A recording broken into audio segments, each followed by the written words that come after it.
Napoli have joined the race for Nicolas Jackson, with the Italian club putting an inquiry for the striker's services. Also, Aston Villa seem to be on the verge of selling striker Ollie Watkins to Saudi Arabian club Al Hilal, which would then leave space in their squad for a striker, which also could be Nicolas Jackson. Blueco have earmarked young centre-back Karim Coulibaly as an option to send to Strasbourg, but have designs to make him a Chelsea player in the future. Fabrizio Romano once again reaffirms that we are likely to expect a bid from Man City for Enzo Fernandez. David Washington is potentially on the verge of a loan to Strasbourg, and Chelsea's academy squads from the under-19s to the under-21s have been renamed as Cobham's Next Gen. Welcome, Blue Believers, to another episode of the Stamford Sync, where we are syncing up with everything Chelsea FC. And it's late, I know it's late, but there's developments, there's news, there's more stuff to talk about with transfers in and out, so let's get straight into it.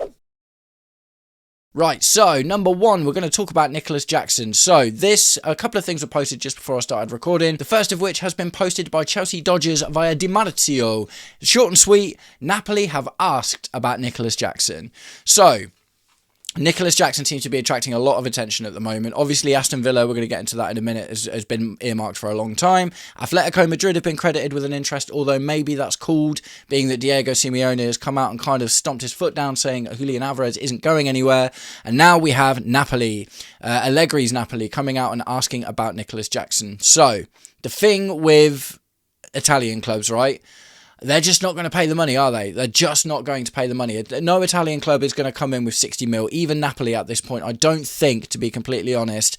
Inter Milan lost out on Marco Palestra because they weren't willing to pay up to the 51 mil. And when you look at what we're seeing from Marco Palestra, that looks like a relatively good deal.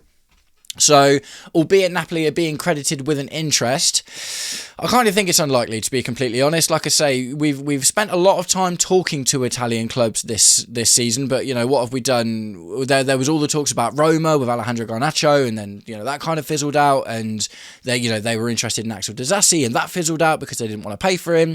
Obviously, we've loaned Benoit Badiashile to Napoli already, but at the same time, that is a season-long loan with an obligation to buy. If we lose Nicolas Jackson this season, it has to be because someone comes in and pays the money for him.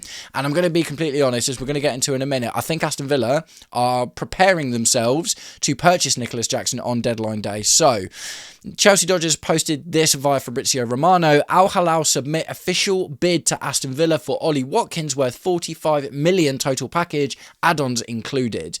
Watkins keen on Al Hilal move, while final decision is in Aston Villa's hands. So, I don't think they're going to get a much better deal for Ollie Watkins at any point, because he's 31 now, is he? 31, something like that. Look, Ollie Watkins is a good player, but ultimately no one's going to come in with much more, 35 to 40 million pounds for Ollie Watkins. So if Al Hilal are really keen to get Ollie Watkins, on their books as a striker for their next season, you'd have to think Aston Villa will be looking at that right now, being like, we should probably snap that up, because that's money straight on the books. And if they do come in for Nicolas Jackson on deadline day, they're going to be able to amortise that sale, right? And Chelsea Dodgers obviously reposted this from Fabrizio Romano and just put the term Nicolas Jackson at the start, do you know what I mean? So it does seem like there's a bit of a link at the moment. Ollie Watkins, I like Ollie Watkins, but, it's just one of those things, isn't it? Like, their squad is going through a huge refresh this season with Suzuki, the new goalkeeper. I don't know whether they've signed him yet, but it looks pretty on. Manzambi looks like a really good player. Obviously, they've brought in Alejandro Garnacho from us already. And the talks about Nicolas Jackson have been going on since the Ollie Watkins deal. So, like I say, my tinfoil hat conspiracy is the 18th of July is when we announced Ollie Watkins, and the 1st of September, by the end of the window, will be the 46th day. So they will potentially be able to buy Nicolas Jackson at that point and bank all of the profit from the Ollie Watkins deal in this window and be able to amortise Nicolas Jackson. So I think that's interesting in itself. And another one I've got about Nicolas Jackson is very short, it's very sweet, but it came out 2 minutes before I started recording. Chelsea Dodgers posted this via Ben Jacobs. Aston Villa are still interested in Nicolas Jackson. So look, Nicolas Jackson, I don't think it's going to be a bidding war, because look, Atletico Madrid, it was a cursory interest. By the sounds of it, Napoli, they're asking about Nicolas Jackson. And look, the news is out there. Everyone knows that we want 65 mil for Nicolas Jackson. So Napoli will be being like, how about a loan with an obligation to buy after a year or something like that? I'm not even sure if you can do that with European clubs, because we've already loaned them Benoit Badiashile. I know you can't do it in the same window, but they're probably going to try and find a way to make it cheaper, aren't they? It's like, oh, maybe we give you 30 mil now and 30 mil next year or whatever, but you know where Chelsea are at now. If Aston Villa are willing to pay the money up front, that works for us because we get the money up front, works for Aston Villa because they can amortise that at in and around, 12 million a year kind of thing, 12, 13 million a year with his wages, which is, going to be a good deal for them because then they get to bank 117 mil from Ollie Watkins as well. So, basically, I think we're expecting the Nicholas Jackson news to start heating up soon. I think it was quite telling that he was excluded from the Real Sociedad game. I think the nail in the coffin will be, if he hasn't already gone by then to one of these other clubs, the nail in the coffin will be if he's in the squad for Fulham, I would have thought. And look, I found it weird already that he wasn't in the squad for, because I don't even think Danny Welbeck was on the bench for the Sociedad game. But I find it, if he's not in the squad for the Sociedad, for the Fulham game on Monday, then that's basically that, isn't it? So, guys, let me know what you think about the Nicholas Jackson situation. I just don't think, we've had all of these dealings or potential dealings with Italian clubs throughout the window, and the only one we've managed to get over the line outwards is Benoit Badiashile to Napoli, and they're all fine and good, demanding lots of money for their players, but they're always a bit frugal, aren't they, when it comes to buying them themselves. So do you think Napoli's a genuine option? I mean, Allegri's a really good coach, so maybe it's an interesting proposition. They have got the likes of Kevin De Bruyne over there, and Scott McTominay is playing really well over there. There's a good squad over there for sure, and they could be on for a title challenge, but are Napoli going to come in with the money that we want, essentially? So let me know what you think in the comments. And guys, if you have made it this far into tonight's episode of the Stamford Sync, please do me the distinct honour of liking and sharing the video, subscribe to the channel, or just roast me in the comments, whatever gets you through your day. Right, and with all that out of the way, let's get back into the news. So, we are looking at now a new player for Chelsea's future, because this feels like a very Blue Co story, to be completely honest. Chelsea Dodgers posted this via Fabrizio Romano. Karim Coulibaly is for Strasbourg with a view to a Chelsea move in the future. There's a feeling internally at Blue Co that he could join Chelsea one day. So that is a Werder Bremen shirt, I think, isn't it, at the moment? So looks like one of those where we had a similar idea about Julio Enciso, didn't we, to be honest? And, he kind of went under the radar as a Blue Co signing, played really well for Strasbourg last season, has just been bought by Ipswich. So maybe this could be a Chelsea signing one day. He's a young centre-back. I think he's French. I don't know a huge amount about him, but I just thought it was funny because the majority of the signings that we've been seeing through this window seem to have all been Xabi Alonso signings and generally have been for the first team, other than Alay Begovic, which didn't end up happening because he went to Juve to get instant game time at a big club. There's not been much in the way of Blue Co's model, right? And this is just some sort of evidence to say that it is still a thing, and I completely expected that, to be completely honest. I think it's really important that this window was a big one for the sporting project, for the immediate sporting project in the first team. But I never expected the model to change completely. I do expect Blue Co and their army of sporting directors to still try and identify young talent for the future. And I'm not sure how old this lad is. I'm assuming 18, 19. But at the same time, this is not, I'm not necessarily even talking about the player himself. It's just some sort of reinforcement that Blue Co are still Blue Co. The sporting directors are still looking to identify young talent, and we're still looking to make use of the multi-club model in order to farm young talent out and decide whether we want them in the future. Moving on, a little bit more about Enzo, Fernandez and Man City, because Fabrizio Romano, he has a big story every year, doesn't he? Last year, a Chelsea story, last year it was Xavi Simons. We always knew what Xavi Simons was having on toast, and every time he bought a Snickers in the last summer transfer window. This season it's all about Enzo Fernandez, but Chelsea Dodgers posted this via Fabrizio Romano. Man City still discussing Enzo Fernandez internally, Enzo's agent having daily conversations even after deadline. Chelsea is not desperate and is more than happy to keep. I'd not be surprised if Man City arrived again and tried to open negotiations. This maybe could go down to the end of the window. It seems like they really want him, but we're obviously coming at them with this hard stance that it's 120 mil plus now because the deadline's gone or nothing. But what I have a feeling is going to happen is Man City might bank on us budging if it gets close to the end of the window, and we'll need to find a replacement. Because, so it looks like a little bit of a power struggle now, doesn't it? It's like, clearly, City want Enzo Fernandez. Enzo Maresca, very interested in Fernandez. There's enough news coming out to know that it's not a fabricated story. This isn't a Javier Pastore situation. I saw the other day as well that Chelsea have sent Jorge Mendes in to negotiate this deal, which is fascinating because he's not Fernandez's agent. Javier Pastore is, but Jorge Mendes has got a really good relationship with Bluco, and apparently they're trying to get him to help with this deal one way or the other. I'm not sure if that was just for the deadline or if it's going forward.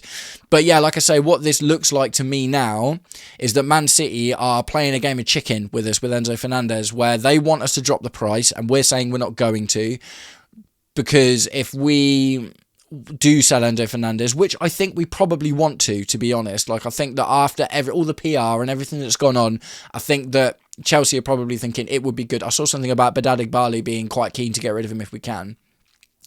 But I think Man City on the other side of that are being like, right, okay, so there's some sort of inference to Man City that Chelsea would like to get rid of Enzo Fernandez. We're playing hardball. We're putting him on against Real Sociedad. We're giving him the captain's armband. All of the PR is coming out and saying we're really, really happy to keep him.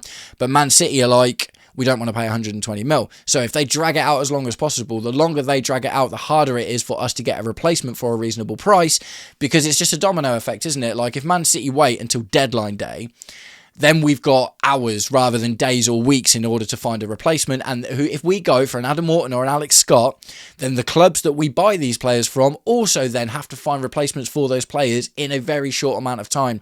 So it's not even just about it being difficult for us to get the player. It's about the team that we're buying those players from to also be able to replace them, because we're going to go in. Alex Scott, one of Bournemouth's best players. Adam Morton, one of Crystal Palace's best players. These aren't players that you can just pick up and they're like, yeah, cool, we'll just continue on without them.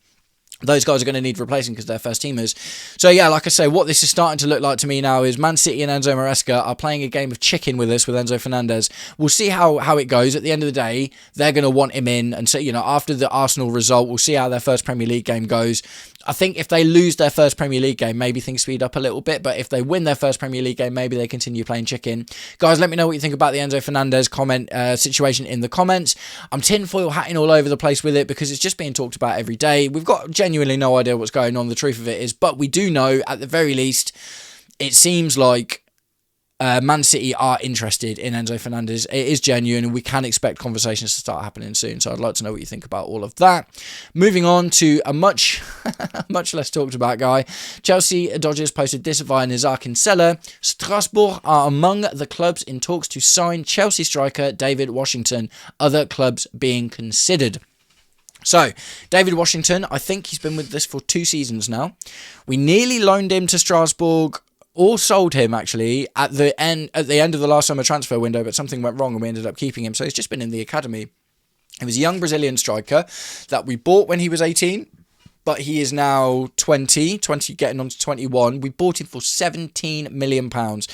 This is another one that at the moment looks like a colossal waste of money, but the benefit of the players being this young is they can break out at 20, 21, 22. Do you know what I mean? And he can still come good, essentially. He's young enough to come good. And maybe he's older, because he's a little bit older now. Maybe he's more ready for a challenge like Strasbourg. I have seen somewhere else that this would be a loan. I think, correct me if I'm wrong on this, but under 21 loans don't count towards the amount, because you're allowed 6 international loans, right? And at the moment, we've got Benoit Badiashile and Philip Jorgensen, and I don't think anyone else. So we've still got loan spots, but I think this wouldn't even count under that because I don't think he's turned 21 yet. So David Washington on his way to Strasbourg. We're looking to make use of that multi-club model connection again. I would like to see it, to be honest. I think that Strasbourg is a much better testing ground for some of these players than the Chelsea Academy is. So guys, let me know what you think about David Washington. Do you remember any of the times that he's played? And I don't think he ever scored for us. I remember him coming on in 1 or 2 Conference League games, and we've seen him in a couple of pre-seasons. We haven't seen him in this pre-season at all, so he's clearly not been in the plans. But it looks like we might be utilising the Strasbourg link in order to get him out. And finally, we're going to talk about, stick with the Academy, but no players, the Academy in general. Chelsea Dodgers posted this via Chelsea FC. Official. From the start of the 26-27 season, Chelsea's under-21s and under-19 squads will be known as Cobham Next Gen under head coach Harry Hudson. So, we're rebranding the Academy. Does it mean anything? Not really, I guess. It just makes it sound a little bit more cool and a little bit more modern, doesn't it? But instead of like, is it like a merger of the 21s and 19s? Because obviously Chelsea are really keen on youth in general. So is it now just picking the best players from the under-19s all the way up to the under-21s, kind of merging them all together and calling them Cobham Next Gen? But it does say there's 2 separate squads, so maybe it's not like that. But either way, I don't really know what to make of this, to be honest. It's just how we refer to them. Is it semantics? Does it actually make a difference? Do you know anything about the academy, guys? Let me know if you do. I'd be interested to find out what you think. But there's a thing that's happened. There's a thing that's happened that's related to Chelsea. There is some Chelsea news. Cobham Next Gen is now a thing. To be honest, what I will say, while we're on the subject of the academies, I'm really impressed with the academy players that we've seen so far. Some of them are looking like they are ready, and there does seem to be, I say ready, not ready, but over the last few years, we're starting to see really, really young players start to break into the Premier League, right? Because, look, I've been looking at, like, Jazuli and Reggie Watson and being like, oh, yeah, these guys are looking good in pre-season, but they'll probably won't get many minutes. And then I'm thinking about Ngamoa, that we actually sold to Liverpool, getting into the Liverpool team at 16, 17. I'm thinking about Max Dowman getting into the Arsenal first team at 15, 16, 17. So we are sort of entering this stage now. Maybe it's some sort of development in academies across the board, but some of the academy players look mustard, man. Reggie Watson looks so comfortable in midfield and so comfortable at right centre-back against fairly difficult opposition for a 16-year-old. Do you know what I mean? I'm not saying get him in the first team, but what I am saying is more so than before, some of these academy players that we're seeing really look like they're ready to, like, give it a go. The juxtaposition for that is, like, Reggie Walsh, for instance. Like, I really like the look of Reggie Walsh, and the profile of the player looks fantastic. I think he looks great with the ball at his feet, and he's so fast, and he's always looking to be progressive and move forward, but he's physically not there yet, because, look, as good as he is with the ball, every time he got attacked or defended against, he literally just got flattened every single time. In the one pre-season performance, he was on the floor like 7 times. It was ridiculous. Ryan Kavuma-McQueen looks like a really talented player, but struggled as well. So there's definitely still a mix. I'm not just saying that all of the academy players are ready to get a shot in the first team, but I think, you know, when you look at the likes of Jazuli, Subaloy as well, look pretty good, to be completely honest. Subaloy looked quite comfortable at right centre-back, and Reggie Watson, who are having really, really good performances in these pre-seasons, and then you juxtapose it with Ngamoa and Max Dowman, some of these really, really young players getting Premier League minutes and starting to light stuff up. All of a sudden, it's starting to be like, maybe there's something going on with the academies. Maybe football is, in fact, getting younger. It's a weird one, isn't it, with young youth in football, because Jack Wilshere broke out at 16 years old, and his career was done by his mid to late 20s because he played so much football. He was injured and never recovered from them. Raheem Sterling... Sorry, excuse me, just clearing my throat. Raheem Sterling was another example of a player that broke out at 17, and by the time before he hit 30... he started to be washed, didn't he? Like, because we saw it in the Chelsea team. There are a few players that are not immune from it, but there's a couple of players that, you know, managed to play through the whole. Gigi Donnarumma is an example of that in AC Milan's goal at 16. Nearly 30 now, I think he is, and obviously still playing for Man City. A bit different with goalkeepers. Cesc Fabregas broke out really, really young at Arsenal and obviously played well into his 30s. I think he was 34 at Monaco before he retired, 34, 35, something like that. So there are the odd stories, but obviously at the same time as that, you do see some stories about players that are starting really, really young and the expectations really, really high. This is why a lot of players don't make it as well, because, like, look at Callum Hudson-Odoi. That's a great example of a player that broke out at like 17, looked really, really, really good. The expectation was massive, and then he just didn't reach the heights. The thing is, because you see these players and you see them play for enough time, and they can get to 19 and you can be like, oh yeah, well, you know, he's been around a while and he hasn't done anything yet, and it's like still a 19-year-old kid. So it skews the perception a little bit, which is something that I find interesting, but I hope that's not something that's going to happen anymore. Like I say, the academy players, like for me, Jazuli and Reggie Watson in particular, but also Subaloy, look really, really good. So maybe they have opportunities to get into the first team next season. And like I say, Max Dowman and Ngamoa from Liverpool also look like they are kind of getting towards being regular Premier League players. So it's really impressive. So guys, let me know what you think about Cobham Next Gen, but also, is it some sort of indicator, and just in general what we're seeing with the evolution of youth players? Do you think we're going to start seeing more of them in the first teams in general going forward? So, guys, that is it. We're going to wrap up there, but I want to know what you think about everything that we have talked about today, and that includes Nicholas Jackson is appreciated by Napoli. Ollie Watkins looks like he may be on his way to Al Hilal, which is interesting because 45 million euros is quite a lot for a 31-year-old striker, so they might snap at that. Karim Coulibaly, do any of you know anything about him? Is this just another Bluco hopeful that we'll never see in the first team, or is there really something there? Fabrizio Romano seems to be of the opinion that Enzo Fernandez is still being talked about by Manchester City, and we can maybe expect a bid to come soon. David Washington is probably going to be loaned to Strasbourg, and look, I would like to see him get some minutes, so hopefully that goes well for him. And the under-21 and under-19 squads have been renamed to Cobham Next Gen. And what do you think about the new generation of 16-year-olds that look like they might be Premier League ready? Nice one, guys. Thanks very much for sticking around until the end of the video. If you did, I'll catch up with you all very, very soon. Take it easy. Peace.